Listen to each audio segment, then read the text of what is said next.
Hello student, very welcome to our YouTube channel. This is Rashmi Singh. आप सभी का YouTube channel में बहुत बहुत स्वागत है। और आज हम पढ़ाने वाले हैं योजना कुरुक्षेत्र विज्ञान प्रगति। ये सभी मैगजीन आती हैं मार्केट में, आपने पढ़ी भी होंगी अगर आप यूपीएससी की तैयारी कर रहे हैं। ठीक है, तो इससे जो बनने वाले क्वेश्चन है, यानी कि इसमें जो कंटेंट होता है उससे बनने वाले जो क्वेश्चन है यूपीएससी में और यूपीपीसीएस में खूब पूछे जाते हैं। ठीक है, और आइए तो हम आज पढ़ लेते हैं योजना विज्ञान प्रगति और कुरुक्षेत्र से संबंधित बनने वाले क्वेश्चन। ठीक है, आइए देखते हैं कौन से क्वेश्चन ये बनाते हैं एग्जाम में। ठीक है, चाहे वो यूपीएससी आयोग हो, यानी कि यूनियन पब्लिक सर्विस कमीशन हो, या फिर उत्तर प्रदेश सर्विस कमीशन हो। ठीक है, आइए देख लेते हैं। पहले हम इसको जूम कर लेंगे बच्चे, और फिर उसके बाद हम पेन ले लेते हैं और स्टार्ट करेंगे फिर अपनी क्लास। ठीक है, इतना ठीक है। इससे ज़्यादा जूम करेंगे तो फिर वो फिर ज़्यादा ही जूम में जाएगा। ओके, ठीक है। बाहर बारिश हो रही है और जो विंड स्पीड है वो भी बहुत तेज है। ठीक है, ओके। सबसे पहले देख लेते हैं योजना से। ठीक है, सबसे पहले किससे लेके चलेंगे? योजना से। जैसे कि आपने देख लिया है योजना कुरुक्षेत्र विज्ञान प्रगति। ठीक है, यहाँ पे देख लेते हैं योजना कुरुक्षेत्र और विज्ञान प्रगति। ठीक है, इससे संबंधित क्वेश्चन है वन लाइनर। ठीक है, सारे क्वेश्चन है, सार संक्षेप है, वन लाइनर रूप में है और बहुत ही इंपॉर्टेंट है। आप देखेंगे यूपीएससी में, यूपीपीसीएस में हमेशा पूछे जाते हैं इससे बनने वाले क्वेश्चन जो भी है कुरुक्षेत्र विज्ञान प्रगति। और ये अगर आप यूपीएससी की तैयारी कर रहे हैं तो आपके पास होगी ही। ठीक है, आइए चलते फिर, ज़्यादा बातें नहीं करते, अपनी क्लास स्टार्ट करते हैं। ठीक है, पहला है योजना। ठीक है, कौन सी मैगजीन है? योजना। आइए देख लेते हैं। सबसे पहले होगा खेल सारांश। ठीक है, 2025 का खेल सारांश होगा, इससे संबंधित क्वेश्चन होंगे। ठीक है, सबसे पहला क्या हो जाएगा क्वेश्चन? भारतीय महिला क्रिकेट टीम ने किस देश को हराकर अपना पहला आईसीसी महिला वनडे विश्व कप जीता है? किसने जीता है? दक्षिण अफ्रीका ने। किसने जीता है बच्चे? दक्षिण अफ्रीका ने जीता है। नेक्स्ट देखेंगे, वर्ष 2025 में भारतीय पुरुष हॉकी टीम ने कितने वर्षों के अंतराल के बाद एशिया कप का खिताब पुनः प्राप्त किया है? कितने वर्षों के बाद किया है? 8 वर्ष के बाद किया है इन्होंने। ठीक है, पुनः इन्होंने ये प्राप्त किया है। नेक्स्ट क्वेश्चन बनेगा आईसीसी चैंपियन। नेक्स्ट देखेंगे आईसीसी चैंपियंस ट्रॉफी 2025 का खिताब जीतने के बाद कौन सी टीम इस ट्रॉफी को 3 बार जीतने वाली विश्व की एकमात्र टीम बन गई है? ठीक है, कौन बन गई है? भारत।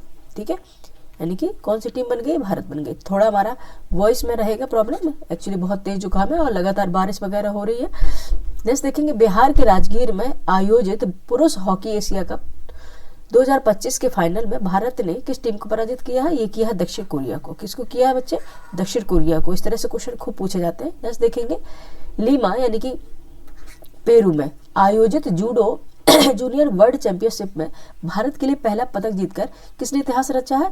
ये रचा है इतिहास लिंथोई चानाम्बम ने। किसने? लिंथोई चानाम्बम ने। ठीक है, ये कैसा नाम है? नेक्स्ट देखेंगे अल एन यानी दुबई में आयोजित 2025 पैरा शूटिंग वर्ल्ड कप में अवनी लेखरा ने किस स्पर्धा में स्वर्ण पदक जीता है? कौन सी स्पर्धा में जीता है? इन्होंने 10 metre air rifles standing SH first में जीता है। ठीक है, नेक्स्ट क्वेश्चन बनेगा पुरुष हॉकी एशिया कप 2025 में जीत के साथ भारत ने किस आगामी वैश्विक प्रतियोगिता के लिए सीधा क्वालिफिकेशन यानी कि डायरेक्ट क्वालिफिकेशन प्राप्त किया है? ये किया है 2026 FIH यानी कि फिच हॉकी विश्व कप में। ठीक है, किसमें किया है? 2026 FIH यानी कि फिच हॉकी विश्व कप में। ठीक है, नेक्स्ट अब देखेंगे संपादकीय से। संपादकीय से होते हैं जो बहुत ज्वलंत मुद्दे होते हैं, उनसे बनने वाले क्वेश्चन होते हैं। ठीक है, बहुत ज्वलंत मुद्दे होते हैं जिससे बनने वाले क्वेश्चन होते हैं, वो संपादकीय में रखे जाते हैं। सबसे पहले देखें भारत के किस सैन्य अभियान के, ठीक है, एक्चुअली हमारे यहाँ लाइट गई थी, अब लाइट भी आ गई है, अब पढ़ाने में ठीक रहेगा। ठीक है, मोबाइल रख देते हैं, नहीं तो लाइट जला के पढ़ा रहे थे हम।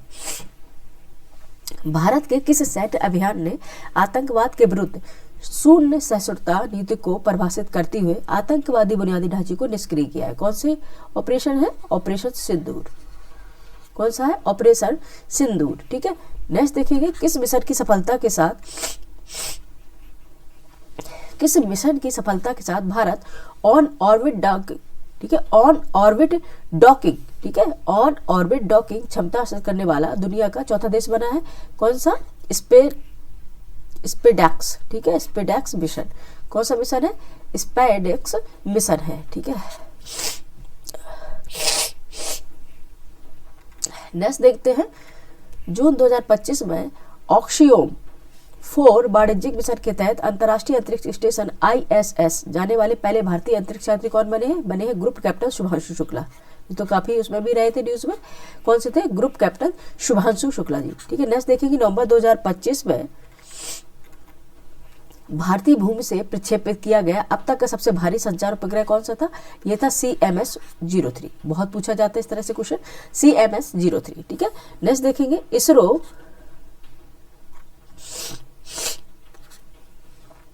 इसरो ने पृथ्वी अवलोकन और जलवायु निगरानी के लिए किस संयुक्त मिशन का सफल प्रक्षेपण किया है? इन्होंने किया है NASA ISRO synthetic aperture radar. ठीक है, इसरो ने पृथ्वी अवलोकन और जलवायु निगरानी के लिए किस संयुक्त मिशन का सफल प्रक्षेपण किया? कौन सा मिशन था? NASA ISRO synthetic aperture radar Nisar. ठीक है, ये था इसका मिशन। नेक्स्ट देखेंगे, प्रयागराज महाकुंभ मेला। ठीक है, प्रयागराज महाकुंभ मेला 2025 में भीड़ और सुरक्षा प्रबंधन के लिए किस अत्याधुनिक तकनीकी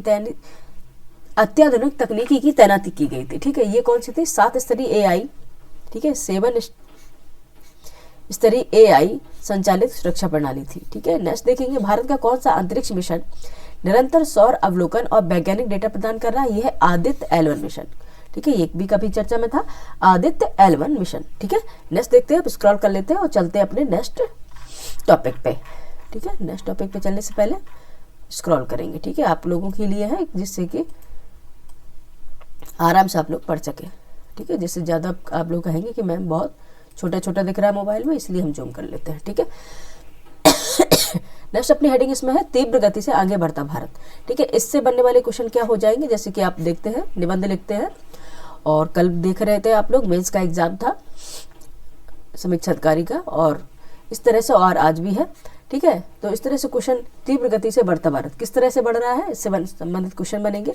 विश्व बैंक के लॉजिस्टिक्स प्रदर्शन सूचकांक LPI 2023 में 139 देशों की सूची में भारत का स्थान क्या था? 38वां था। ठीक है, कितना था? 38वां था। नेक्स्ट देखिए, भारत सरकार ने किस वर्ष तक विकसित भारत के लक्ष्य को प्राप्त करने का संकल्प किया है? यह है वर्ष 2047 तक। ठीक है, वर्ष 2047 तक किया है, ये भी इंपॉर्टेंट बहुत है। ठीक है, नेक्स्ट देखेंगे, अटल टनल जो 10,000 फीट से अधिक ऊंचाई पर दुनिया की सबसे लंबी राजमार्ग सुरंग है, किन 2 स्थानों के बीच की दूरी को कम करती है? ये मनाली और लेह की दूरी को कम करती है। किसको? मनाली और लेह की दूरी को। नेक्स्ट देखेंगे, भारत का सबसे लंबा केबल स्टैंड ब्रिज कौन सा है? जो ओखा मुख्य भूमि और बेयत द्वारका द्वीप को जोड़ता है। ओखा बंदर का है, ये देखा है आपने कहाँ पे है? ये है गुजरात। ठीक है, ओखा मुख्य भूमि और बेयत द्वारका द्वीप को जोड़ता है, यह है सुदर्शन सेतु। कौन सा है? सुदर्शन सेतु है। ठीक है, याद रखिएगा। नेक्स्ट देखेंगे, लॉजिस्टिक क्षेत्र में पारदर्शिता और माल की ट्रैकिंग के लिए राष्ट्रीय लॉजिस्टिक नीति के तहत कौन सा डिजिटल प्लेटफॉर्म कार्यात्मक है? कौन सा है? Unified logistic interface platform. ठीक है, ये है। नेक्स्ट अब देखिए अपना हो जाएगा, कौन सी हेडिंग हो जाएगी? भारतीय उद्योगों के सामने मुद्दे, चुनौतियां और अवसर। ठीक है, इनसे संबंधित क्वेश्चन किस तरह से बनेंगे, आइए देख लेते हैं। विकसित अर्थव्यवस्थाएं, यहाँ से पहले स्क्रॉल कर लेते हैं। विकसित अर्थव्यवस्थाओं यानी कि 8 से 10% की तुलना में भारत की उच्च लॉजिस्टिक लागत यानी कि GDP का लगभग कितना प्रतिशत है? ये है 14%। कितना है GDP का? 14% है। भारत में लगभग 7 करोड़ सूक्ष्म, लघु और मध्यम उद्यम यानी कि MSME, आपने देखा है बजट आया है, जो सभी व्यावसायिक उद्यमों का लगभग कितने प्रतिशत हिस्सा है? ये 99% हिस्सा है। ठीक है, नेक्स्ट देखेंगे, वर्ष 2020 में शुरू की गई उत्पाद लिंक्ड प्रोत्साहन। ठीक है, 2020 में शुरू की गई कौन सी? उत्पादन लिंक्ड प्रोत्साहन यानी कि PLI योजना वर्तमान में कुल कितने क्षेत्रों को कवर करती है? 14 क्षेत्रों को। याद रखना, इस तरह से क्वेश्चन खूब बनते हैं। कितने को करती है? 14 क्षेत्रों को कवर करती है। ठीक है, मूल्य वैल्यू के मामले में 11वें स्थान पर रहने वाला भारतीय फार्मास्यूटिकल उद्योग मात्रा यानी कि वॉल्यूम के हिसाब से दुनिया में किस स्थान पर है? 3रे स्थान पर है। ठीक है, ठीक है, क्या है? 3रे स्थान पर। नेक्स्ट देखेंगे, भारत में लगभग 29 लाख पंजीकृत कंपनियों में से लगभग कितने हिस्से से निष्क्रिय होने का अनुमान है? इनएक्टिव होने का है 1/3 यानी कि 1/3। ठीक है, कितना है? 1/3 है। क्वेश्चन काफी उम्दा है। नेक्स्ट देखेंगे 1990 के दशक से भारत का विनिर्माण उत्पादन मुख्य रूप से किस एक की उद्योग लगभग 50% योगदान पर अत्यधिक निर्भर रहता है। ठीक है, यह है ऑटोमोबाइल उद्योग। कौन सा उद्योग है जो 1990 के दशक से भारत का विनिर्माण उत्पादन मुख्य रूप से किस एक ही उद्योग यानी कि लगभग 50% पर अधिक निर्भर रहता है, वो ऑटोमोबाइल उद्योग रहता है। ठीक है, नेक्स्ट देखेंगे, नेक्स्ट है अगली सदी की शिक्षा का स्वरूप। शिक्षा से यानी कि शिक्षा से संबंधित क्वेश्चन किस तरह से बनते हैं, आइए देख लेते हैं। पहला है, ये सारे जो कंटेंट है योजना का कंटेंट है। ठीक है, योजना का कंटेंट है। उसके बाद कुरुक्षेत्र पे चलेंगे, फिर विज्ञान प्रगति पे चलेंगे। ज्यादा लंबी क्लास नहीं है, 40 मिनट की क्लास होगी लगभग। ठीक है, नेक्स्ट देखेंगे राष्ट्रीय शिक्षा नीति NEP 2020 के तहत शैक्षिक और व्यावसायिक धाराओं के बीच के विभाजन को दूर करने के लिए कौन सा ढांचा तैयार किया गया, यह है राष्ट्रीय क्रेडिट फ्रेमवर्क। ठीक है, राष्ट्रीय क्रेडिट फ्रेमवर्क। ठीक है, ये ढांचा तैयार किया गया है। ठीक है, नेक्स्ट है मई 2025 में केंद्रीय मंत्रिमंडल द्वारा ITI को अपग्रेड करने के लिए किस केंद्र प्रायोजित योजना को मंजूरी दी गई है, ये है PM सेतु, प्रधानमंत्री कौशल और रोजगार परिवर्तन मंत्रालय। ठीक है, रोजगार परिवर्तन। ठीक है, नेक्स्ट देखेंगे कौशल विकास के लिए नैनो क्रेडेंशियल का प्राथमिक उद्देश्य क्या है, ये तक है उद्देश्य है, इसको स्क्रॉल करेंगे थोड़ा। क्या उद्देश्य इसका, विशिष्ट तकनीकी उपकरण, ठीक है, फर्मवेयर या प्रक्रिया परिवर्तन का त्वरित अपडेट देना, ये इसका उद्देश्य हो जाएगा। ठीक है, नेक्स्ट चलेंगे अपने क्वेश्चन पर।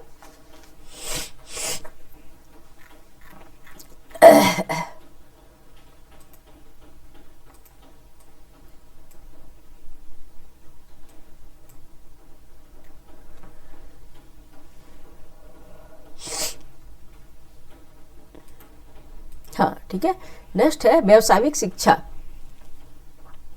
ठीक है, व्यावसायिक शिक्षा के मानकों और सूक्ष्म प्रमाण पत्रों के विकास एवं मंजूरी के लिए कौन सी संस्था नियामक यानी रेगुलेटर के रूप में कार्य करती है, वो है राष्ट्रीय व्यावसायिक शिक्षा और प्रशिक्षण परिषद यानी कि NCVET। ठीक है, कार्य करती है। नेक्स्ट देखेंगे पाठ्यक्रमों और योजनाओं को नियोक्ताओं और शिक्षार्थियों के लिए एक ही मंच पर लाने वाली डिजिटल सार्वजनिक अवसंरचना का नाम क्या है, यह है skill India digital hub SID। ठीक है, यह है इसकी योजना। नेक्स्ट अपने देखेंगे आयुष के साथ समग्र स्वास्थ्य देखभाल। ठीक है, ये हेल्थ से संबंधित क्वेश्चन होंगे इसमें। आइए देख लेते हैं क्या है। वर्तमान में भारत के आयुष क्षेत्र का कुल बाजार मूल्य लगभग कितना है, कितना 43.4 बिलियन अमेरिकी डॉलर है। ठीक है, नेक्स्ट है जामनगर गुजरात स्थित कौन सा संस्थान राष्ट्रीय महत्व का संस्थान यानी कि INI घोषित किया गया, यह कौन सा संस्थान है, आयुर्वेद, कौन सा, आयुर्वेद शिक्षण एवं अनुसंधान संस्थान है यानी कि ISRO। ठीक है, इसको घोषित किया गया है। नेक्स्ट क्वेश्चन हमारा बनेगा इसी से,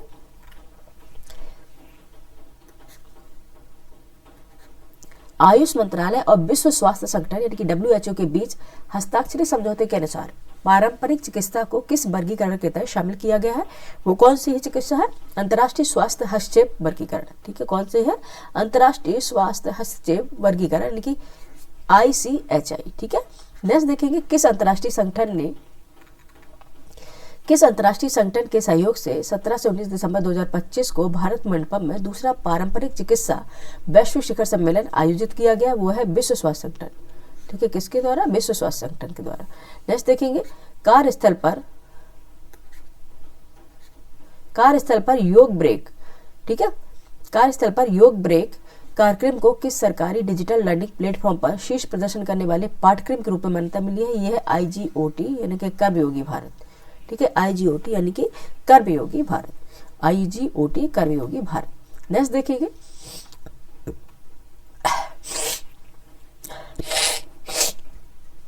नेक्स्ट है दुनिया के नवाचार प्रदेश में नई छलांग। ठीक है, यानी कि AI से संबंधित क्वेश्चन होंगे। वैश्विक नवाचार सूचकांक GII 2025 में भारत ने 2015 की 81वीं रैंक से सुधार करते हुए कौन सा स्थान प्राप्त किया है, यह है 38वां स्थान इन्होंने प्राप्त किया। कौन सा है, 38वां स्थान इन्होंने प्राप्त किया है। नेक्स्ट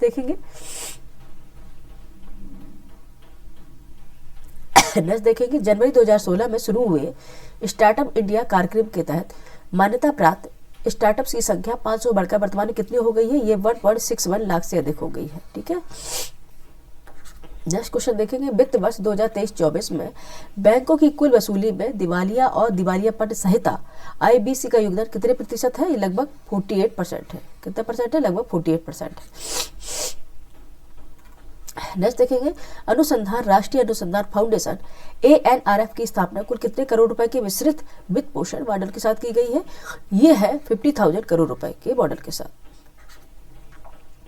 नेक्स्ट अपने देखेंगे शोध प्रकाशनों रिसर्च पब्लिकेशन के मामले में भारतवर्ष 2010 के 7वें स्थान से सुधर का विश्व में किस स्थान पर है? तीसरे स्थान पर है। ठीक है, किस स्थान पर? तीसरे स्थान पर। नेक्स्ट देखेंगे विश्व बौद्धिक संपदा संगठन WIPO 2024 की रिपोर्ट के अनुसार 2023 में भारत द्वारा दखिल ओके ठीक है, एक मिनट पीछे। विश्व बौद्धिक संपदा संगठन WIPO 2024 की रिपोर्ट के अनुसार 2023 में भारत द्वारा दाखिल पेटेंट आवेदनों की कुल संख्या क्या थी? ठीक है, ये थी 64,480। ठीक है, कई बार ऐसा होता है कि हम जल्दबाजी में कुछ गलत ना पढ़ जाए, इसलिए अगेन पढ़ लेते हैं। ठीक है, नेक्स्ट देखेंगे राष्ट्रीय सुरक्षा, सार्वभौमिकता और राजनीतिक कौशल। ठीक है, इससे संबंधित क्वेश्चन क्या बनेंगे, आइए देख लेते हैं। राष्ट्रीय सुरक्षा से संबंधित, ठीक है, राजनीतिक कौशल से संबंधित, आइए देखेंगे। वर्ष 1998 में भारत ने किन 2 तारीखों को कुल 5 भूमिगत परमाणु परीक्षण यानी कि पोखरण सेकंड किए थे? ये 11 मई को और एक 13 मई को था। ठीक है, ये पूछा गया कई बार। ठीक है, नेक्स्ट देखेंगे 2001 में भारतीय संसद पर हुए आतंकी हमले के बाद वाजपेयी सरकार ने पाकिस्तान के विरुद्ध कौन सा सैन्य जमावड़ा अभियान चलाया था? ये था ऑपरेशन पराक्रम। ठीक है, कौन सा था बच्चे? ऑपरेशन पराक्रम था ये। ठीक है, नेक्स्ट चलेंगे नेक्स्ट चलेंगे अपने, ठीक है, ओके, स्क्रॉल करना पड़ता है, बस 1 सेकंड का ही टाइम लगता है। ठीक है, ओके, आ गए हम। ठीक है, नेक्स्ट है वाजपेयी के, ठीक है, वाजपेयी के प्रधानमंत्री काल में चीन ने किस वर्ष आधिकारिक तौर पर सिक्किम को भारत का अभिन्न अंग स्वीकार किया था? ये कई बार पूछा गया है, अभिन्न अंग स्वीकार किया गया था। ये 2005 में प्रधानमंत्री वैन जियाबाओ की यात्रा के दौरान किया गया था। ठीक है, 2005 में प्रधानमंत्री वैन जियाबाओ की यात्रा के दौरान किया गया था। ठीक है, नेक्स्ट देखेंगे 1999 में भारत पाकिस्तान के बीच हुए किस समझौते के तहत परमाणु हथियारों के अनधिकृत इस्तेमाल को रोकने और कश्मीर मुद्दे को हल करने की सहमति बनी है?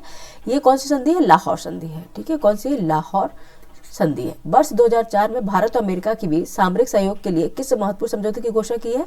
यह है NSSP यानी कि next step in strategic partnership. क्या है?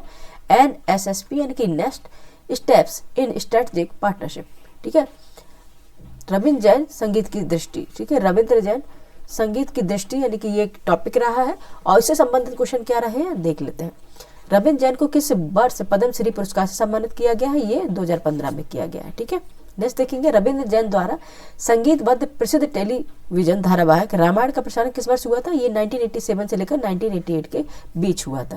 नेक्स्ट देखेंगे रविंद्र जैन ने वर्ष 1988 की किस फिल्म में अभिनय भी किया था? ये चिंतामणि सूरदास फिल्म थी, इसमें किया था।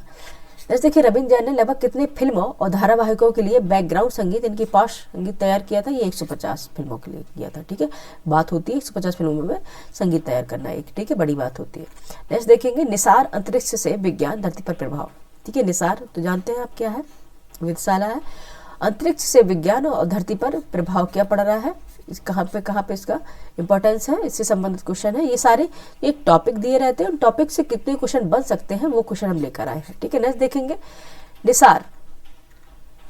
निसार वेधशाला को पृथ्वी की किस प्रकार की कक्षा में और कितनी ऊंचाई पर प्रक्षेपित किया गया है?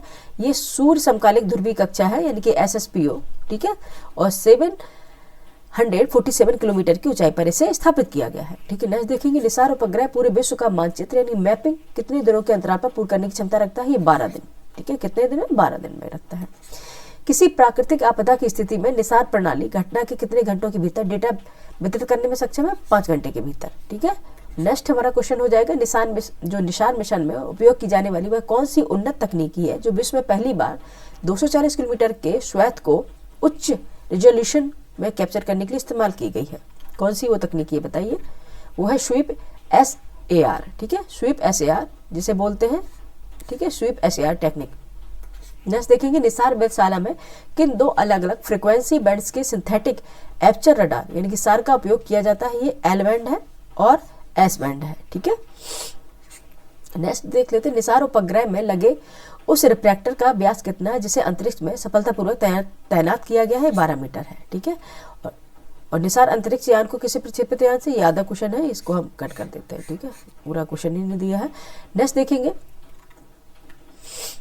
बढ़ती जीडीपी भारत की विकास गाथा, ठीक है, जीडीपी से संबंधित क्वेश्चन देख लेते क्या बनते हैं, करंट अफेयर से संबंधित, ठीक है। नेक्स्ट देखेंगे वित्त वर्ष 2025-26 की पहली तिमाही में भारत की जीडीपी विकास दर कितनी दर्ज की गई, 7.8% की रही है, ठीक है। नेक्स्ट देखेंगे भारत 7.8% की रही है। नेक्स्ट देखेंगे भारत के सकल घरेलू उत्पाद जीडीपी में निजी उपभोग का कुल योगदान लगभग कितने प्रतिशत था, ये था 60%। नेक्स्ट क्वेश्चन बनेगा वर्तमान में विनिर्माण क्षेत्र का जीडीपी में योगदान 17% है, जिसे 2030 तक बढ़ाकर कितने करने का लक्ष्य रखा गया, ये 25% करने का लक्ष्य रखा गया। नेक्स्ट देखेंगे नवाचार और स्टार्टअप्स के मामले में 1.9 लाख मान्यता प्राप्त स्टार्टअप्स उद्यमों के साथ भारत विश्व में किस स्थान पर है, तीसरे स्थान पर। बच्चे किस स्थान पर है, तीसरे स्थान पर है, ठीक है। नेक्स्ट चलते हैं, ठीक है, अब बस नेक्स्ट चलते हैं दूसरी पत्रिका में, ठीक है। जैसे कि मैंने आपसे कहा ज्यादा लंबी वीडियो नहीं बनेगी।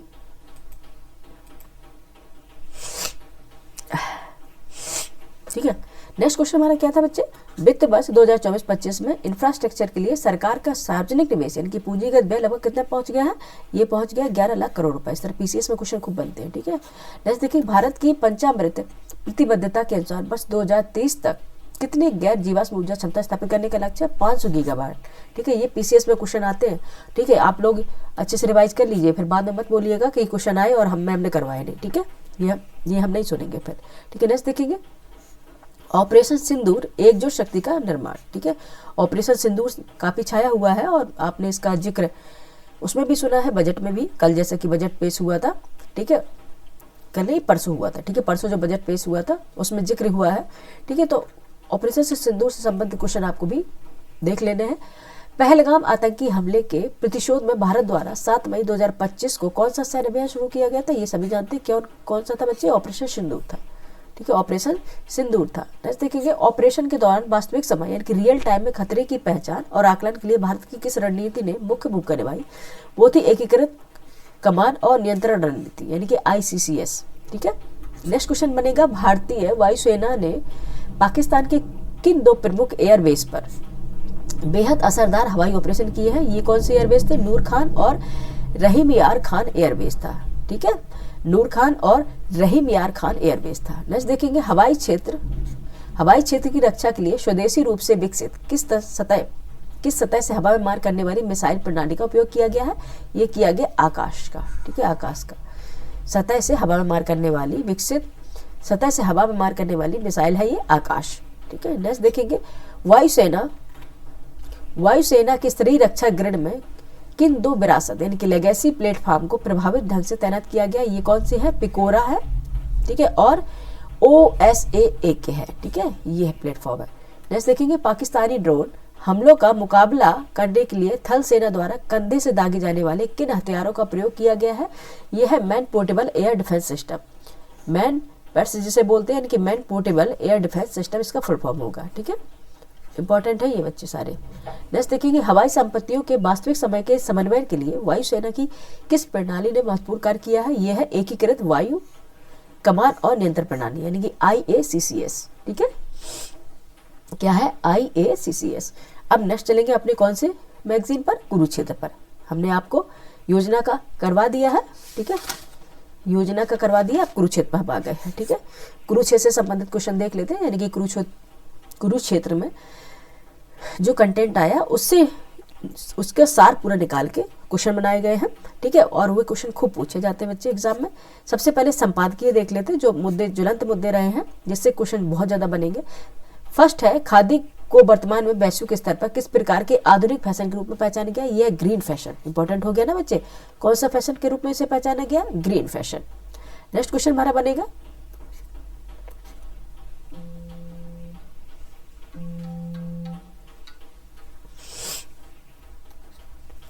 नेक्स्ट है ग्रामीण क्षेत्रों में पलायन रोकने और स्थानीय गौरव को बनाए रखने का प्रतीक किसे माना गया है, यह है घूमता हुआ चरखा, ठीक है, किसे, घूमता हुआ चरखे को माना गया है। नेक्स्ट क्वेश्चन हमारा रहेगा, खादी निर्माण की प्रक्रिया में पर्यावरण संरक्षण के प्रति इसकी क्या विशेषता बताई गई है? विशेषता क्या बताई गई? शून्य अपशिष्ट और न्यूनतम कार्बन पदचिह्न है। ठीक है, खादी के निर्माण के लिए सबसे ज्यादा शून्य अपशिष्ट निकलता है, यानी कि अपशिष्ट बहुत कम होता है, और जो कार्बन निकलने की एमिशन की मात्रा है वो भी कम होती है। ठीक है, नेक्स्ट देखेंगे, खादी वस्त्रों के निर्माण में ऊर्जा की खपत की स्थिति क्या रहती है? अत्यंत कम ऊर्जा का उपयोग होता है। ठीक है, इसलिए इसको बोल रहा है कि खादी अपनाओ। ठीक है, नेक्स्ट देखेंगे, खादी नए प्रयोग नए रुझान। आइए देख लेते क्या होता है। प्राचीन सभ्यता के किस स्थल पर, ठीक है, याद रखना इंपॉर्टेंट है सारे क्वेश्चन, प्राचीन सभ्यता के किस स्थल पर हाथ से बुने हुए, यानी कि हाथ से बुने हुए वस्त्रों के निशान मिले हैं जो खादी की विशिष्ट बनावट से मिलते जुलते हैं? किससे मिले हैं? ये कौन सी सभ्यता है? मोहनजोदड़ो। ठीक है, कौन सी है? मोहनजोदड़ो। नेक्स्ट देखेंगे, चाणक्य के इस प्राचीन ग्रंथ में, चाणक्य के किस प्राचीन ग्रंथ में विशेषज्ञ कारीगरों द्वारा बारीक सूती कपड़े के उत्पादन का उल्लेख मिला है? यह है अर्थशास्त्र में। ठीक है, चाणक्य द्वारा लिखे थे, ये तो आप लोग पढ़े ही हैं। नेक्स्ट देखेंगे, किन गुफाओं के दृश्य चित्रण में खादी जैसे ओढ़े हुए वस्त्रों की पहचान की गई जो इसकी प्राचीन विरासत को पुष्ट करते हैं? कौन सी है? अजंता गुफाएं। ठीक है, कहाँ पे की गई है? अजंता जो गुफाएं हैं वहां पे की गई है। नेक्स्ट अब इसको स्क्रॉल कर लेते हैं और चलते हैं अपने नेक्स्ट कंटेंट पर। अच्छा बच्चे, मौसम अचानक से चेंज हो गया है तो फीवर और जुकाम भी बढ़ रहा है मुझे। ठीक है, लेकिन आपकी क्लास हम नहीं ले पाए, क्या ही बताएं कि लाइफ में कई बार ऐसी इमरजेंसी आ जाती है कि हम भौचक्के रह जाते हैं, नहीं पता चलता कि ऐसा मेरी लाइफ में क्यों हो गया। ठीक है, मुझे रोना आता नहीं कि हम आप लोगों को रो के बताएं ये है वो है ये है सब। ठीक है, क्योंकि गर्मा जो होती है टीचर की उसको बनाए रखना पड़ता है, और आप स्टूडेंट हैं तो हम चाहते हैं कि आप रिस्पेक्ट के साथ हमारी जो संबंध बने रहे, और आगे जब हम ये लेके आएंगे ऑफलाइन भी पढ़ाएंगे और उसके बाद हम डिजिटल बोर्ड में भी पढ़ाएंगे, तो आप लगातार पढ़ते रहे और आपको अच्छे से अच्छा कंटेंट, जैसे कि हमने आपको बताया ज्योग्राफी टीचर है वो भी हम पढ़ाएंगे, जैसे कि हमें समय मिलता है। पता नहीं क्यों जैसे हम तैयारी करने के लिए स्टार्ट हो जाते हैं कि चलो अब क्लास लेना स्टार्ट करेंगे, तभी ना कोई प्रॉब्लम आ ही जाती है। ठीक है, अब देख लेते हैं अपने क्वेश्चन पर। महात्मा गांधी ने ग्रामीण गरीबी कम करने और आर्थिक स्वतंत्रता को बढ़ावा देने के लिए खादी आंदोलन की शुरुआत किस वर्ष की गई थी? 1918 में की गई थी। ठीक है, बहुत इंपॉर्टेंट क्वेश्चन है ये। वैश्विक स्तर पर परिधान बाजार के मामले में भारत का विश्व में कौन सा स्थान का अनुमान है? ये छठा। ठीक है, छठा स्थान है। पिछले 11 वर्षों, यानी कि नेक्स्ट क्वेश्चन है, पिछले 11 वर्षों यानी कि 2014-15 से 2024-25 के दौरान खादी के कुल उत्पादन में कितने गुना वृद्धि दर्ज की गई है? 4 गुना से अधिक की वृद्धि हुई है। ठीक है, नेक्स्ट अब देख लेते क्या होगा क्वेश्चन।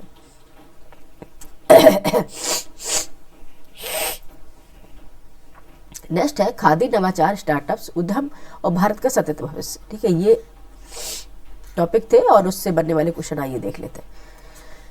वर्ष 2013-14 से 2024-25 के बीच खादी की बिक्री में कुल कितने प्रतिशत की वृद्धि दर्ज की गई?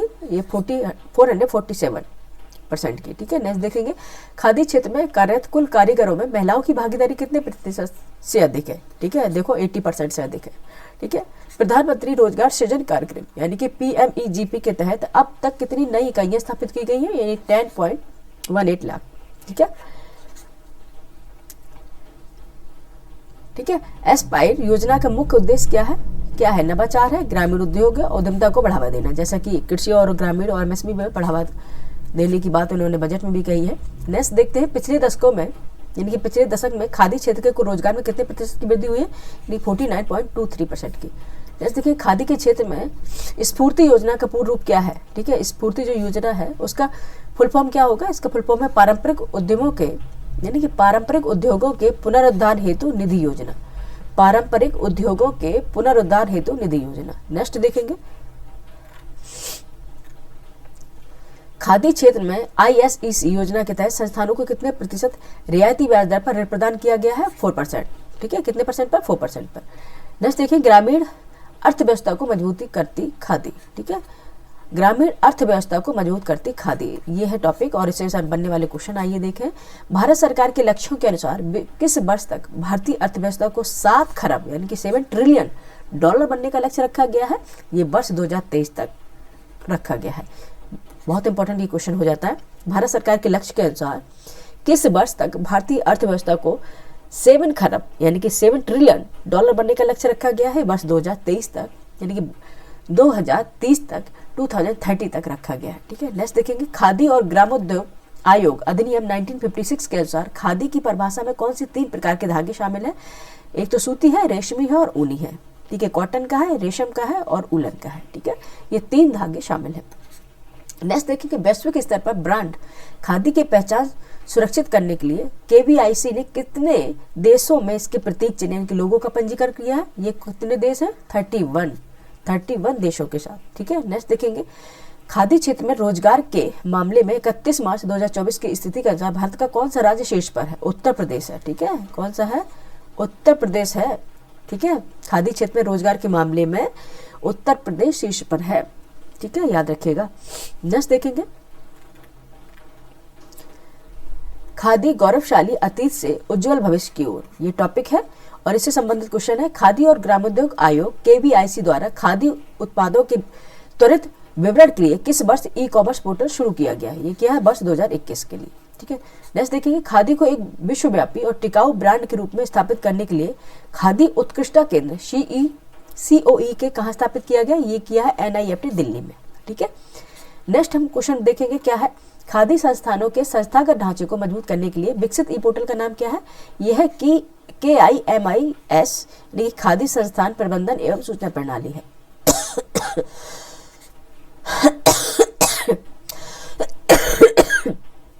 नेक्स्ट क्वेश्चन हमारा है, खादी संस्थानों के बिक्री केंद्रों के नवीकरणीय और कारीगरों की आय बढ़ाने के उद्देश्य से कौन सा कार्यक्रम चलाया जा रहा है? ये खादी सुधार एवं विकास कार्यक्रम है, KIDP कार्यक्रम है। ठीक है, अब देख लेते हैं नेक्स्ट अपने कंटेंट क्या है। ठीक है, नेक्स्ट कंटेंट क्या होगा, चलते अपने नेक्स्ट कंटेंट पर। ठीक है, फटाफट बस क्लास एंडिंग की ओर ही बढ़ रहे हैं।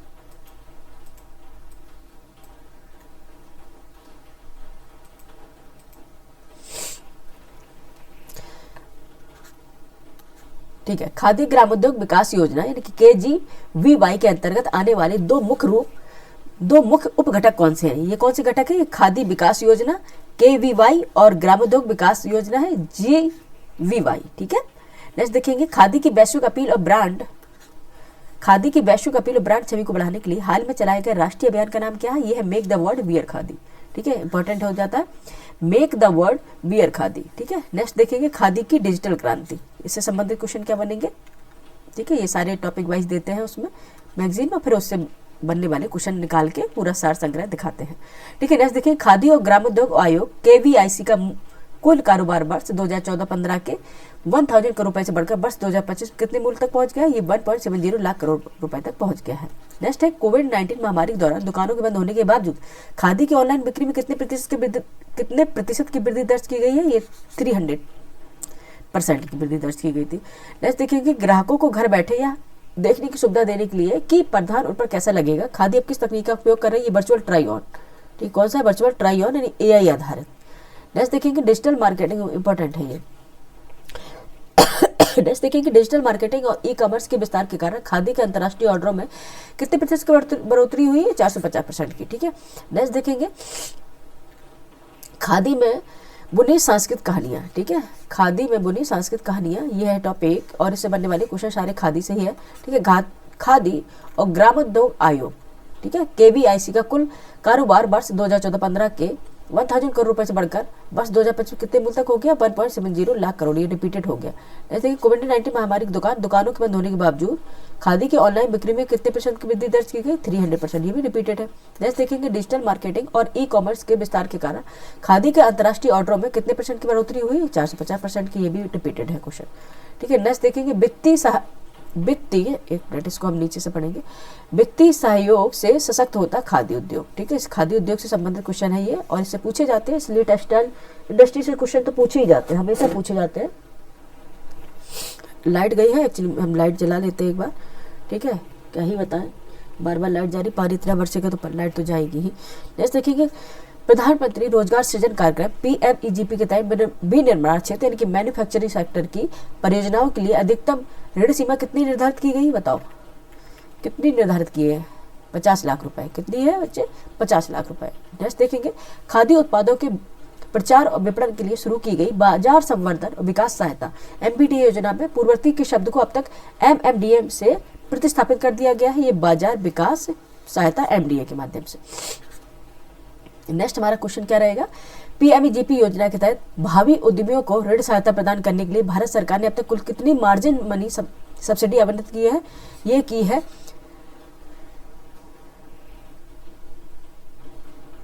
ठीक है 27,1,66.07 करोड़ रुपए ऐसा है ये की है। ठीक है, ये इतना नहीं पूछेंगे। नेक्स्ट देखेंगे, गांव में सुशासन पैर प्रशासन गांव की ओर। ठीक है, गांव में सुशासन पैर प्रशासन गांव की ओर, सुशासन से गवर्नेंस से संबंधित क्वेश्चन होंगे इसमें।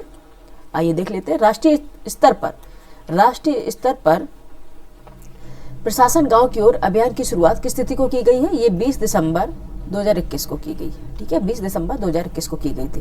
नेक्स्ट देखेंगे, पूर्व प्रधानमंत्री अटल बिहारी वाजपेयी को प्रतिवर्ष किस रूप में मनाया जाता है? ठीक है, वाजपेयी की जयंती को प्रतिवर्ष किस रूप में मनाया जाता है? ये सुशासन यानी कि दिवस है, गुड गवर्नेंस। ठीक है, सुशासन दिवस यानी कि गुड गवर्नेंस यानी 25 दिसंबर है इनका जयंती। ठीक है, नेक्स्ट देखेंगे, सुशासन के किस सिद्धांत के तहत नियंत्रण के बजाय सशक्त बनाने पर जोर दिया गया? यह है न्यूनतम सरकार। ठीक है, न्यूनतम सरकार अधिकतम शासन।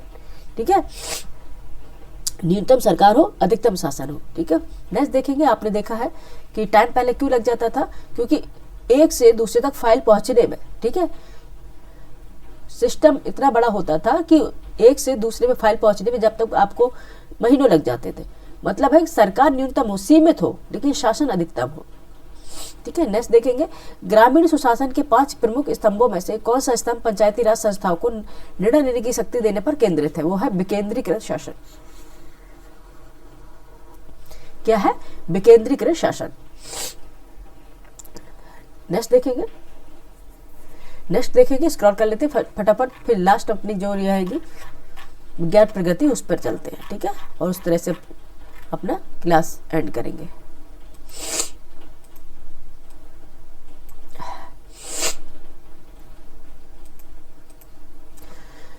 नेक्स्ट देखेंगे, वर्ष 2024 की रिपोर्ट के अनुसार प्रशासन गांव की ओर अभियान के तहत कितना जिला विजन, अच्छा, वर्ष 2024 की रिपोर्ट के अनुसार प्रशासन गांव की ओर, यह है ठीक है, प्रशासन गांव की ओर अभियान के तहत कितने जिला विजन अल्फा 100 दस्तावेज तैयार किए गए? @अल्फा नहीं, विजन @100 दस्तावेज तैयार किए गए। यह है 272। ठीक है, नेक्स्ट देखिए, खादी का कृषि क्षेत्रों में योगदान क्या रहा है? इससे संबंधित क्वेश्चन देख लेते हैं। खादी और ग्रामोद्योग आयोग KVIC की स्थापना किस वर्ष की गई थी? 1957 में की गई थी। याद रखिएगा, बहुत इंपॉर्टेंट क्वेश्चन है, 1957 में। ठीक है, हमेशा कई जगह मिलती नहीं है ये, कई बार हम कंटेंट ढूंढते नहीं मिलता है। ठीक है, जैसे अभी आपको लगे जो भी इंपॉर्टेंट क्वेश्चन है सारे नोट डाउन कर लीजिए। ठीक है, सारे नोट डाउन कर लीजिए, क्योंकि बार बार फिर आप कहेंगे कि मिल जाए तो नहीं मिलता है। ठीक है, नेक्स्ट देखेंगे, खादी की उत्पादन प्रक्रिया में खेतों से लेकर तैयार वस्त्र तक के सफर को किस नाम से जाना जाता है? ये जानते हैं, फार्म टू फैब्रिक मूल श्रृंखला। क्या बोलते हैं? फार्म टू फैब्रिक मूल्य श्रृंखला। ठीक है, क्या है? श्रृंखला। नेक्स्ट देखेंगे, सोलर चरखा मिशन का मुख्य उद्देश्य क्या है? यह है सौर ऊर्जा के उपयोग से परिश्रम कम करना और उत्पादन बढ़ाना। ठीक है, नेक्स्ट अपना देखेंगे, ग्रामीण कारीगरों के लिए अवसंरचना, विपणन और कौशल विकास को मजबूत करने वाली प्रमुख सरकारी योजना कौन सी है? यह है स्फूर्ति योजना। कौन सी बच्ची है? स्फूर्ति योजना है। ठीक है, नेक्स्ट देखेंगे, हनी मिशन मधुमक्खी पालन कृषि में किस प्रकार सहायक है? ये अतिरिक्त आय प्रदान करने और परागण द्वारा फसल उपज सुधारने में सहायक है। नेक्स्ट हमारा क्या हो जाएगा टॉपिक? उम्मीद का सफर, जुआंग जनजाति की विकास यात्रा। ठीक है, ये ट्राइब, कौन सी ट्राइब है? बट जुआंग जनजाति। कौन सी ट्राइब है? जुआंग। ठीक है, सबसे पहले देखते हैं, ओडिशा के किस जिले की गोनाशिका पहाड़ियों को जुआंग जनजाति का मूल निवास स्थान माना जाता है? क्योंझर। क्योंझर किसको माना जाता है? क्योंझर को माना जाता है। नेक्स्ट देखिए, जुआंग जनजाति के सामाजिक और सामुदायिक जीवन के केंद्र युवा छात्रावास को किस नाम से जाना जाता है? मंडाघर। ठीक है, याद रखना क्या जाना जाता है? मंडाघर। और याद रखना ये जुआंग जनजाति है, ये कहाँ है? उड़ीसा की है, और मूल निवास इसका है क्योंझर। ठीक है, नेक्स्ट देखिए, जुआंग समुदाय की मान्यताओं के अनुसार वे किस नदी के पवित्र उद्गम स्थल से आने वाले पहले इंसान है? ये बैतरणी नदी है, उससे आने वाले पहले स्थान है। बैतरणी नदी सबसे पहले पड़ती है, आपने देखा होगा। ठीक है, उससे आने वाले स्थान मानते हैं अपने आप को। नेक्स्ट देखेंगे, पर्यावरण अनुकूल खादी प्रकृति, परंपरा और सतत भविष्य का प्रतीक। ठीक है, ये टॉपिक दिया है, कंटेंट है, और उससे बनने वाले क्वेश्चन देख लेते हैं। फैशन उद्योग वैश्विक कार्बन उत्सर्जन के लगभग कितने प्रतिशत हिस्से के लिए जिम्मेदार है? 10%। ठीक है। नेक्स्ट देखेंगे, सिंथेटिक कपड़ों यानी कि पॉलिस्टर नायलॉन के विपरीत खादी मिट्टी मिलकर क्या नहीं छोड़ती? ये माइक्रो प्लास्टिक नहीं छोड़ती। ठीक है, क्या नहीं छोड़ती? माइक्रो प्लास्टिक नहीं छोड़ती। नेक्स्ट देखेंगे, खादी उत्पादन में बचे हुए रेशे और कपड़े के टुकड़ों से रजाई, बैग और कागज बनाना किस आधुनिक आर्थिक सिद्धांत का उदाहरण है? ये सर्कुलर इकोनॉमी यानी कि सर्कुलेटरी।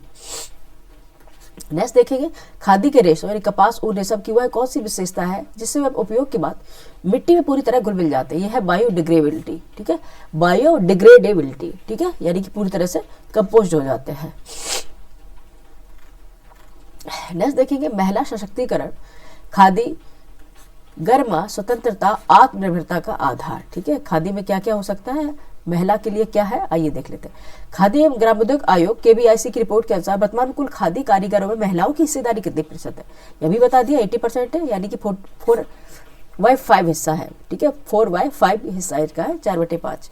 नेक्स्ट देखेंगे, गुजरात के कच्छ क्षेत्र में किस स्थानीय पहल ने डिजाइन सहयोग के माध्यम से पारंपरिक कढ़ाई और बुनाई कला को पुनर्जीवित कर महिला नेतृत्व को बढ़ावा दिया? ये कला रक्षा है। कौन सा है? कला रक्षा।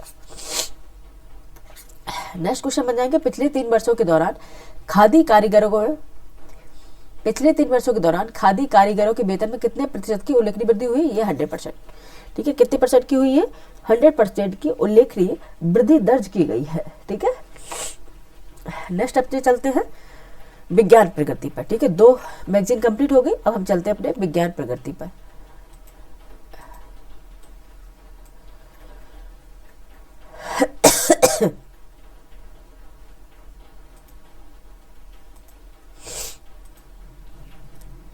ठीक है, ओहो पता नहीं कितनी बार लाइट जाएगी, बार बार यार।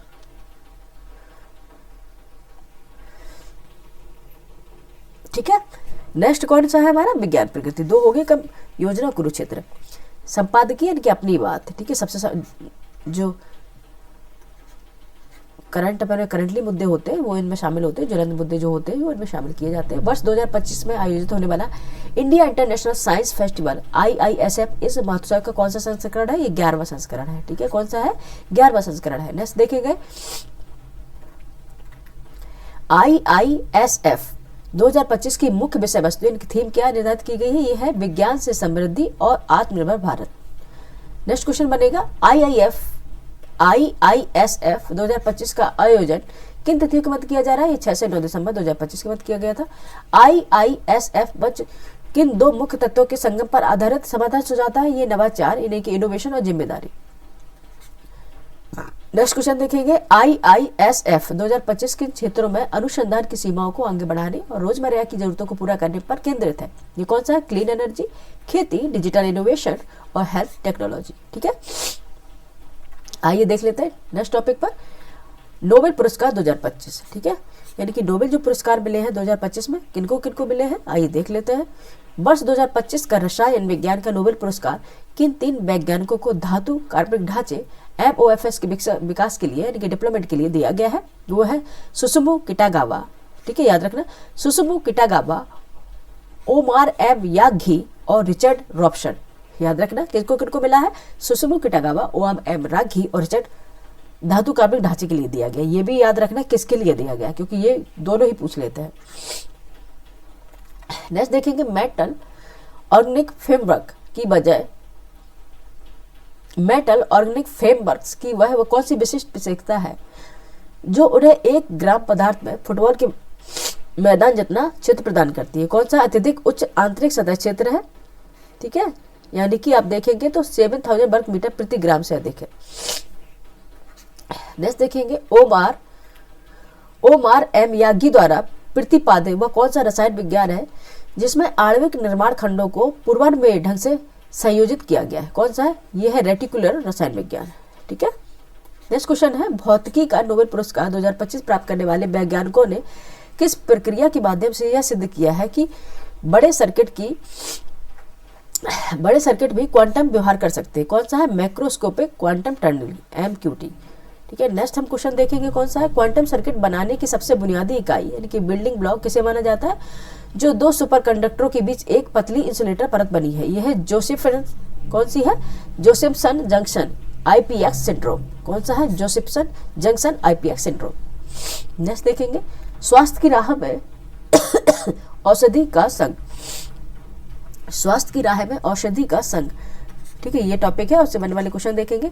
आधुनिक चिकित्सा में इतिहास, आधुनिक चिकित्सा इतिहास में चेचक स्मॉल पॉक्स के पहले टीके का आविष्कार 1796 में किसके द्वारा किया गया, एडवर्ड जेनर के द्वारा किया गया, ठीक है, एडवर्ड जेनर के द्वारा किया गया है। ठीक है, आधुनिक चिकित्सा इतिहास में चेचक यानी कि स्मॉल पॉक्स के पहले टीके का आविष्कार 1796 में हुआ था, और किसके द्वारा हुआ था, एडवर्ड जेनर के द्वारा। नेक्स्ट देखेंगे जीवित कोशिकाओं में निर्मित जटिल दवाएं जैसे इंसुलिन और मोनोक्लोनल एंटीबॉडीज पारंपरिक रासायनिक दवाओं से भिन्न होती है, इन्हें क्या कहा जाता है, इन्हें कहा जाता है बायोलॉजिक्स। क्या कहा जाता है, बायोलॉजिक्स। नेक्स्ट देखिए त्वचा को गोरा करने वाली क्रीमों में लंबे समय तक हाइड्रोक्विनोन के उपयोग से होने वाली उस स्थिति का क्या नाम है जिसमें त्वचा पर नीले काले धब्बे पड़ जाते हैं, यह है ऑक्रोडोसिस। ठीक है, ऑक्रोडोसिस हो जाता है। नेक्स्ट देखिए कि प्रसव पीड़ा और दूध की आपूर्ति के लिए उपयोग होने वाले उस बर्थ हार्मोन का नाम क्या है जिसका दुरुपयोग सब्जियों और डेयरी पशु पर किया जाता है, ये सभी जानते हैं, ऑक्सीटोसिन, सॉरी ऑक्सीटोसिन। ठीक है, क्योंकि आपने देखा होगा, ठीक है, ये क्वेश्चन कितनी बार पूछ चुके हैं। ठीक है, हमेशा ये क्वेश्चन आपको मिल जाएगा ऑक्सीटोसिन से। ठीक है, और इसको इस तरह से पूरा उन्होंने एक्सप्लेन भी कर दिया, प्रसव पीड़ा में भी होता है कारगर, दूध की आपूर्ति के लिए भी, और बर्थ हार्मोन से कहा ही जाता है। ठीक है, लेकिन इनका दुरुपयोग सब्जियों और डेयरी पशु पर किया जा रहा है कि जिससे वो जल्दी से पैदावार दे। ये कौन सी है, हार्मोन कौन सा हो जाएगा, ऑक्सीटोसिन हो जाएगा। नेक्स्ट चलते हैं अपने, ठीक है, लास्ट ही पेज है, पेशेंस बना के रखिएगा।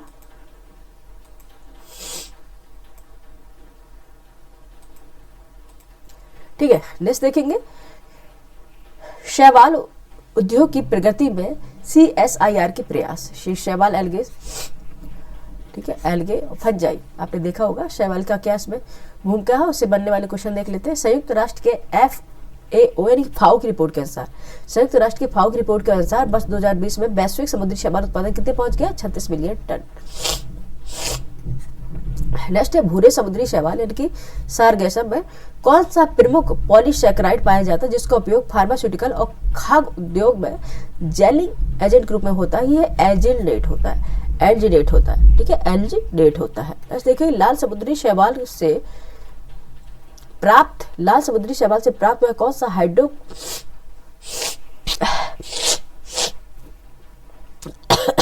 हाँ जी बच्चे देखिए, लाल समुद्री शैवाल से प्राप्त हुआ कौन सा हाइड्रोकोलाइड है जिसका उपयोग दही और आइसक्रीम की बनावट व स्थिरता के लिए किया जाता है, ये कैरेजेनन है। क्या है, कैरेजेनन है। क्या है, कैरेजेनन है। नेक्स्ट देखिए इफ्को और क्रिबको द्वारा निर्मित किन प्रमुख कृषि उत्पादों में CSIR CSMCRI की समुद्री शैवाल तकनीक का उपयोग किया गया है, इस सागरिका और साबरिका के लिए, सागरिका और साबरिका के लिए। नेक्स्ट देखिए कि विज्ञान क्लब, नेक्स्ट है विज्ञान क्लब जिज्ञासा से जागरूकता तक की यात्रा। ठीक है, ये हमारा टॉपिक था, उससे बनने वाले क्वेश्चन देखते हैं। भारत का पहला विज्ञान क्लब किसे माना जाता है जिसकी स्थापना वर्ष 1931 में हुई थी, यह है बंगी विज्ञान परिषद। ठीक है, बंगी विज्ञान परिषद। जैसे देखिए भारतीय संविधान का कौन सा अनुच्छेद प्रत्येक नागरिक से वैज्ञानिक दृष्टिकोण, मानवतावाद और सुधार की भावना विकसित करने की अपेक्षा करता है, ये अनुच्छेद है 51AH। ठीक है, बहुत इंपॉर्टेंट है। कौन सा अनुच्छेद है, कौन सा आर्टिकल है, आर्टिकल 51AH। जैसे देखेंगे 1940 के दशक के उत्तरार्ध में किस वैश्विक संगठन ने विज्ञान क्लबों को समाज और युवाओं के बीच सेतु के रूप में मान्यता दी है, ये यूनेस्को ने दी है। किसने दी है, यूनेस्को ने दी है। नेक्स्ट देखेंगे विज्ञान के ज्ञान से समृद्ध दिसंबर। ठीक है, विज्ञान के ज्ञान से समृद्ध दिसंबर, इससे ये टॉपिक दिया गया था, उससे बनने वाले क्वेश्चन देखेंगे। विश्व स्वास्थ्य संगठन WHO द्वारा वर्ष 1988 में किस तिथि को विश्व एड्स दिवस के रूप में स्थापित किया गया है, 1 दिसंबर। सभी जानते हैं विश्व एड्स दिवस है 1 दिसंबर को। नेक्स्ट देखेंगे अंतर्राष्ट्रीय नागरिक उड्डयन दिवस 7 दिसंबर को है। ठीक है, किस वैश्विक संगठन की स्थापना के उपलक्ष्य में मनाया जाता है, यह है international civil aviation organisation ICAO। ठीक है, नेक्स्ट देखेंगे वैज्ञानिक अनुसंधान और चिकित्सा नैतिकता के संदर्भ में हेलसिंकी डिक्लेरेशन की चर्चा विषय रूप में किस दिन की जाती है, ठीक है, चर्चा विशेष रूप में किस दिन की जाती है, कि 10 दिसंबर यानी कि मानवाधिकार जो दिवस होता है, मानवाधिकार जो दिवस होता है उस किया जाता है। ठीक है, उसी दिन किया जाता है, जैसे बोलते हैं ह्यूमन राइट्स दिवस। ठीक है, ह्यूमन राइट्स डे। ठीक है, 10 दिसंबर। नेक्स्ट देखेंगे रबर के वल्कनीकरण ठीक है। रबर के वल्केनीकरण यानी वल्कनाइजेशन की खोज कर आधुनिक परिवहन व्यवस्था की नींव रखने वाले वैज्ञानिक कौन से थे? Charles Goodyear. ठीक है। फिर देखिए गणित के क्षेत्र में है, बहुत तेज जुकाम है।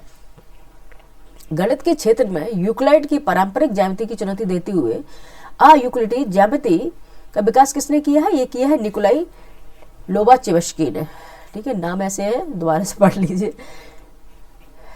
नेक्स्ट देखिए राष्ट्रीय गणित दिवस 22 दिसंबर पर विशेष प्रायिकता सिद्धांत। ठीक है, कौन सा है? आइए इससे संबंधित बनने वाले क्वेश्चन देख लेते हैं। किस फ्रांसीसी जुआरी द्वारा उठाई गई समस्याओं को सुलझाने के क्रम में प्रायिकता के सिद्धांत का जन्म हुआ है? ये है कवेलिए द मेरे। ठीक है, कवेलिए द मेरे। ठीक है, नेक्स्ट देखेंगे किसी निश्चित घटना और किसी असंभव घटना की प्रायिकता का माना क्रमशः क्या होता है? 1 और 0 होता है। प्रोबेबिलिटी क्या हो जाती? 1 और 0 हो जाती है। वर्ष 1820 में प्रायिकताओं का विश्लेषणात्मक सिद्धांत लिखा गया। प्रायिकता को आधुनिक स्वरूप देने का श्रेय किसे जाता है? पियरे साइमन लाप्लास को।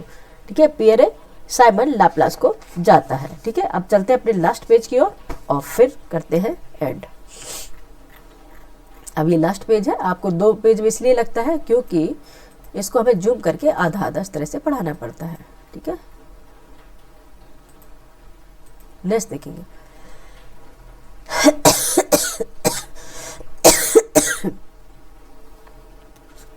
बीसवीं शताब्दी में प्रायिकता पर आधारित क्रीड़ा सिद्धांत और निर्णय सिद्धांत के प्रतिपादन का श्रेय किन अर्थशास्त्रियों को दिया जाता है? ये दिया जाता है I.S. फिशर और कार्ल प्रेशर को। ठीक है, नेक्स्ट टॉपिक है अपना औषधि पौधों का जटिल रसायन विज्ञान। ठीक है, यह टॉपिक है, इससे बनने वाले क्वेश्चन देख लेते हैं। जैविक प्रणालियों में मेटाबोलाइट्स के व्यापक विश्लेषण और परमाणुकरण पर केंद्रित वैज्ञानिक विषय को क्या कहा जाता है? ये बोलते हैं मेटाबोलमिक्स। ठीक है, इसे बोलते हैं। नेक्स्ट देखेंगे अवाष्पशील अपचयी पदार्थ नॉन वोलेटाइल मेटाबॉलिट्स के पृथक्करण और पहचान के लिए किस विशिष्ट विश्लेषणात्मक तकनीक का उपयोग किया जाता है? ये तकनीकी कौन सी? CMS तकनीकी है। नेक्स्ट देखेंगे मेटाबोलोमिक्स डेटा विश्लेषण के दौरान द्रव्यमान से आवेश अनुपात का सहसंबंध किस विश्लेषणात्मक पद्धति से प्राप्त डेटा के साथ किया जाता है? ये मास स्पेक्ट्रोमेट्री डेटा होता है। नेक्स्ट देखेंगे मेटाबोलोमिक्स शब्द का प्रयोग अक्सर किन अन्य शब्द के साथ एकांतर रूप से किया जाता है जो विशिष्ट मेटाबोलाइट वर्गों का केंद्रित होता है? ये होता है मेटाबॉलिक प्रोफाइलिंग के लिए। ठीक है, नेक्स्ट टॉपिक अपना देखेंगे विज्ञान धारा भारत की वैज्ञानिक सोच की दिशा। ठीक है, जैसे विज्ञान प्रगति है तो साइंस एंड टेक्नोलॉजी से संबंधित क्वेश्चन होंगे।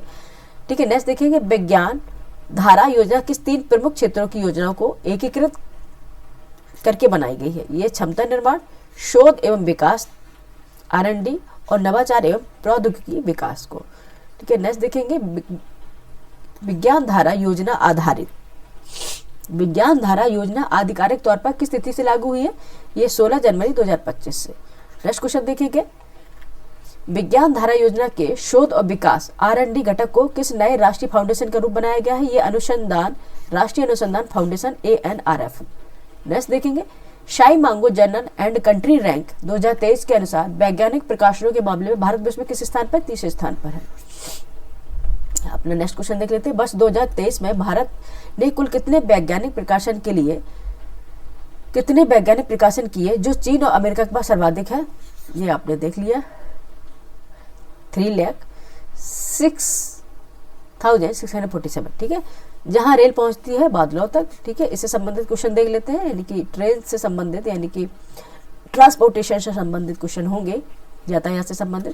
देखिए भारतीय रेल में वर्तमान में मानक गेज, बहुत इंपॉर्टेंट क्वेश्चन है। देखिए भारतीय रेल में वर्तमान में मानक गेज 1435 मिलीमीटर है।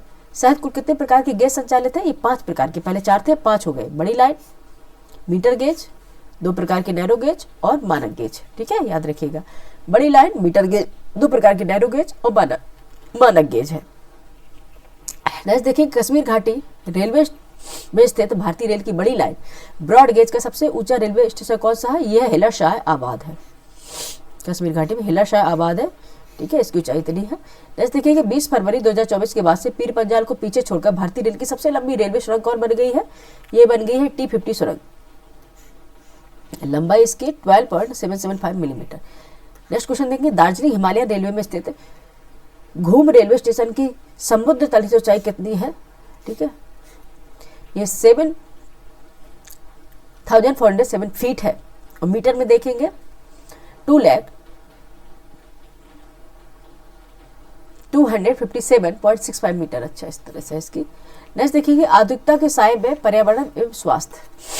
आधुनिकता के साये में पर्यावरण एवं स्वास्थ्य यानी कि हेल्थ से संबंधित क्वेश्चन क्या है? विकास का वह स्वरूप क्या कहलाता है जो वर्तमान की आवश्यकताओं के साथ भविष्य की पीढ़ियों की जरूरतों को समझौता करे? वो सतत विकास होता है। सिंपल सी बात है, कितने अच्छा सा डेफिनेशन दिया है। विकास का वह स्वरूप जो वर्तमान की आवश्यकताओं के साथ भविष्य की पीढ़ियों की जरूरतों से समझौता नहीं करता है, सतत विकास कहलाता है। ठीक है, क्या कहलाता है? सतत विकास कहलाता है। आइए अब स्क्रॉल कर लेते, बस 5 मिनट और क्लास है। 5 मिनट भी नहीं, 2 या 3 मिनट की क्लास रह गई है बस।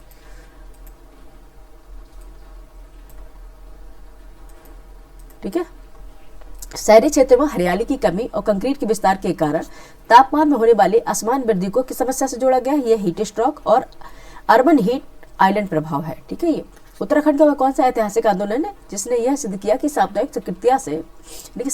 सक्रियता से वन और जलवायु को बचाया जा सकता है? ये चिपको आंदोलन है। कौन सा? चिपको आंदोलन है।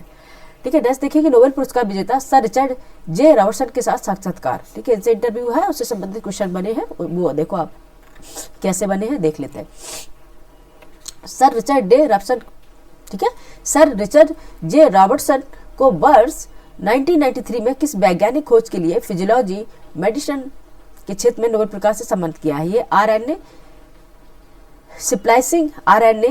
स्प्लाइसिंग और विभाजित जीन। ठीक है, कौन से हैं ये?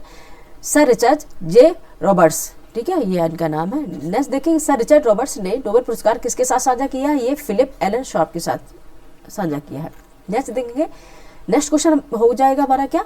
रिचर्ड रॉबर्टसन की खोज ने डीएनए के उन गैर कोडिंग अनुक्रमों की पहचान की है जिसमें आरएनए प्रसंस्करण के दौरान हटा दिया गया, उन्हें क्या कहा जाता है? ईट्रॉन कहा जाता है। नेक्स्ट देखेंगे, रॉबर्ट्स के अनुसार कृत्रिम बुद्धिमत्ता एआई के रूप में सबसे बड़ी सामाजिक और नैतिक चिंता क्या है? मानवीय नौकरियों का संभावित नुकसान यानी कि अराजकता है।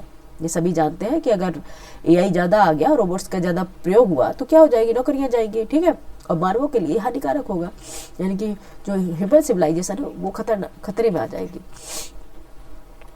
नेक्स्ट देखेंगे, विज्ञान इंद्रधनुष। ठीक है, विज्ञान इंद्रधनुष ये टॉपिक है और इससे बनने वाले क्वेश्चन देखेंगे। प्रधानमंत्री नरेंद्र मोदी ने किस कॉन्क्लेव के दौरान research development and innovation RDI scheme को आधिकारिक रूप से लॉन्च किया? ये emerging science technology and innovation conclave है ESTI से 2025 के दौरान।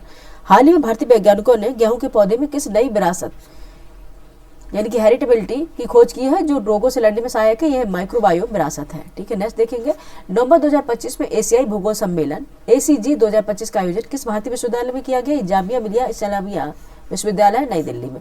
जामिया मिलिया इस्लामिया विश्वविद्यालय नई दिल्ली। एशियाई भूगोल सम्मेलन 2025 के दौरान भारत ने पर्यावरण के लिए जीवन शैली हेतु किस वैश्विक मिशन का जोर दिया है? ठीक है, ये कौन सा है? मिशन लाइफ है। ठीक है, कौन सा है? मिशन लाइफ है। नेक्स्ट देखेंगे, भारतीय प्रयोगशाला की अनुसंधान उपलब्धियां क्या है? आइए देख लेते हैं। सबसे पहले देखेंगे, उभरते विज्ञान प्रौद्योगिकी और नवाचार सम्मेलन 2025 का आयोजन 3 से 5 नवंबर तक कहाँ किया गया? नई दिल्ली में किया गया। ठीक है, नेक्स्ट देखेंगे, ESTIC 2025 का सम्मेलन मुख्य रूप से थीम क्या थी इसकी? क्या निर्धारित की गई थी? सतत नवाचार, प्रौद्योगिकी उन्नति और सशक्तिकरण में अग्रणी। ठीक है, ये इसकी थीम थी। नेक्स्ट देखेंगे, प्रधानमंत्री द्वारा अनावरण की गई भारत की पहली स्वदेशी कार टी सेल थेरेपी का नाम क्या है? इसका नाम क्या है? Next car 19। ठीक है, नेक्स कार 19 NEXTAR 19 यानी कि नेक्स कार 19। नेक्स्ट देखेंगे, बुनियादी शोध को मजबूत करने और युवा प्रतिभाओं को समर्थन देने के लिए किस नए कोष यानी कि फंड का शुभारंभ किया गया है? ये ANRF कोष है। ANRF कोष है जिसे बोलेंगे अनुसंधान नेशनल रिसर्च फाउंडेशन द्वारा किया गया है। इसके द्वारा अनुसंधान रिसर्च फाउंडेशन के द्वारा किया गया है। यहाँ पे हमारा पूरा जो मैगजीन था, ठीक है, यानी कि योजना कुरुक्षेत्र और विज्ञान प्रगति कंप्लीट हो गई, उससे बनने वाले क्वेश्चन भी कंप्लीट हो गए। ठीक है, ये पूरी थ्रू आउट मैगजीन का इसमें मैंने जो जिस्ट हो सकता था, जो सार हो सकता था, संक्षेप में जो बनने वाले क्वेश्चन हो सकते थे, वो हमने आपको करा दिए हैं, जो आने वाले एग्जाम के लिए आपको बहुत ही मददगार साबित होंगे। ठीक है, चाहे वो यूपीएससी के एग्जाम हो, यूपीपीसीएस का एग्जाम हो, मोस्टली यूपीएससी और यूपीपीसीएस के एग्जाम में ही पूछे जाते हैं। ठीक है, और बाकी सभी एग्जाम में पूछे ही जाते हैं। कहने की बात नहीं, अगर आपने कवर कर लिया तो फिर सभी एग्जाम में हो जाएगा। फिर आप बताइएगा ये क्लास आपको कैसी लगी, ठीक है, और हमारा ये प्रयास कैसा लगा, ठीक है। फीवर है, बहुत ज़्यादा कोल्ड भी है, लेकिन क्लास ले रहे हैं। जब हम क्लास नहीं ले पाते बच्चे, आप सोच के चलना कि बहुत ही ज़्यादा इमरजेंसी हमारे ऊपर रही होगी, तो इसमें हम असमर्थ होंगे क्लास लेने पे, तभी हम क्लास नहीं ले पाएंगे, अन्यथा क्लास रेगुलर चलेगी आपकी, ठीक है। आप लोग लगातार अपना रिविजन करते रहिए, सारे सब्जेक्ट पर ध्यान दीजिए, ठीक है, किसी एक सब्जेक्ट पर मत लगे रहिए। पर्टिकुलर समय और टाइम पीरियड अपना बांटिए। आप कहेंगे तो हम आपको एक तरह से टाइम को मैनेज करना भी बता देंगे, किस तरह से टाइम को मैनेज करके चला जाता है, और सभी क्लास जो वो सब्जेक्ट होते हैं उस पर समय सामान ध्यान दिया जाता है, तभी जाके अपना क्वालिफाई होगा, ठीक है। मिलते हैं फिर नेक्स्ट वीडियो में नेक्स्ट कंटेंट के साथ, तब तक के लिए नमस्कार।